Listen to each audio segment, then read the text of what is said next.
Prime Minister Narendra Modi is in Tianjin for the Shanghai Cooperation Organization Summit.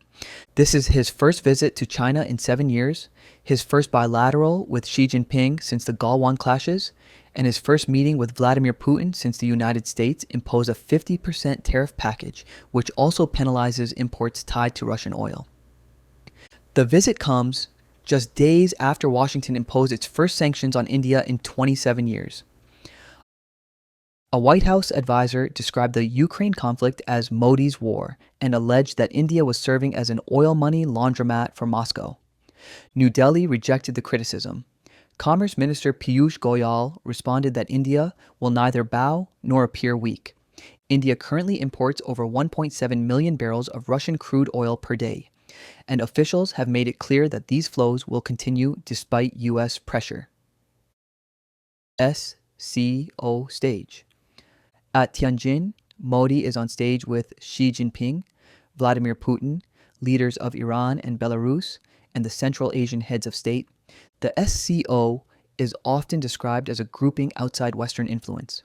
With India facing tariff disputes with Washington, the visual of Modi engaging within this forum has drawn international attention. Analysts say U.S. policies risk pushing New Delhi closer to Beijing and Moscow at a sensitive time. Who are the SCO members? The SCO has 10 full members today: China, Russia, India, Pakistan, Kazakhstan, Kyrgyzstan, Tajikistan, Uzbekistan, Iran, and Belarus. Together, they account for nearly half the world's population and roughly a quarter of global GDP. Observers include Afghanistan, Mongolia, and Turkmenistan. Dialogue partners range from Turkey and Nepal to Sri Lanka, Indonesia, and Malaysia. This combination of Central Asian, South Asian, and Eurasian countries makes the SCO one of the most significant regional organizations in terms of population and resources. Reset with China, the Xi-Modi meeting. A major focus of this trip was the bilateral between Modi and Xi Jinping, their first formal sit-down on Chinese soil since the Galwan clashes. The two leaders reviewed progress since their Kazan meeting last year. Both reaffirmed the process of disengagement at the line of actual control, though around 50,000 soldiers remain deployed on each side. Several agreements were announced. Direct passenger flights between India and China will resume after a 4-year gap. The Kailash Mansarovar Yatra will reopen for Indian pilgrims. Hydrological data sharing during the monsoon months will restart. On trade, India pressed China to ease restrictions on critical mineral exports, while Beijing reiterated its call for Delhi to relax the 2020 press note, 3 FDI rules. No breakthrough was announced on these economic issues, but both sides said they would keep channels open. Overall, the outcome was described as a step towards gradual normalization, limited progress on connectivity and exchanges, while the tougher disputes remain unresolved. Russia talks. Modi will also hold talks with Russian President Vladimir Putin.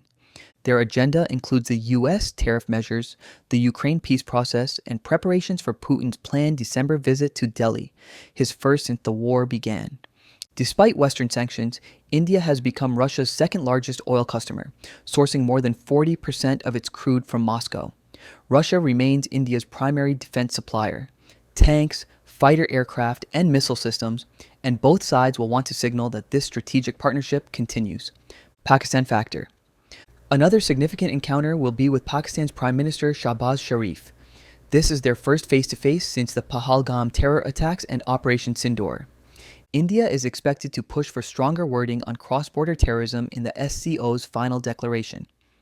This language was absent from the Astana Declaration in 2024, but it had been included in the Delhi Summit Statement of 2023.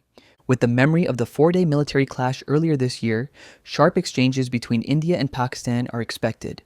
Awkward encounters. Other interactions may be less comfortable. Turkey's President Recep Tayyip Erdogan is present, despite tensions with Delhi over Ankara's support for Pakistan. Nepal's Prime Minister KP Sharma Oli will also attend. Any discussion between him and Modi will be closely observed after recent disagreements over the Lipulekh trade route, which Nepal says infringes on its sovereignty. Connectivity and infrastructure. A key agenda item at the SCO is connectivity. For India, Iran's Chabahar port, where it has invested, is now formally part of the SCO framework. Chabahar links India to Afghanistan and Central Asia without relying on Pakistan. This ties directly into the International North-South Transport Corridor, or INSTC,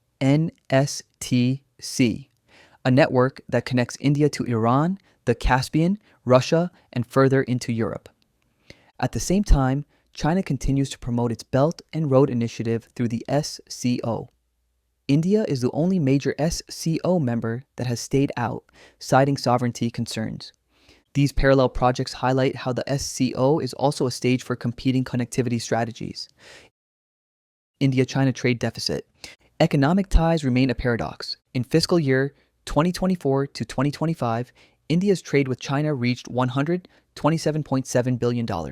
Imports were $113.5 billion. Exports were $14.3 billion. This left a record deficit of $99.2 billion, India's largest with any country. Electronics, telecom equipment, and solar components made up more than $42 billion of imports alone. India's exports, mainly iron ore, cotton, and chemicals, remain modest.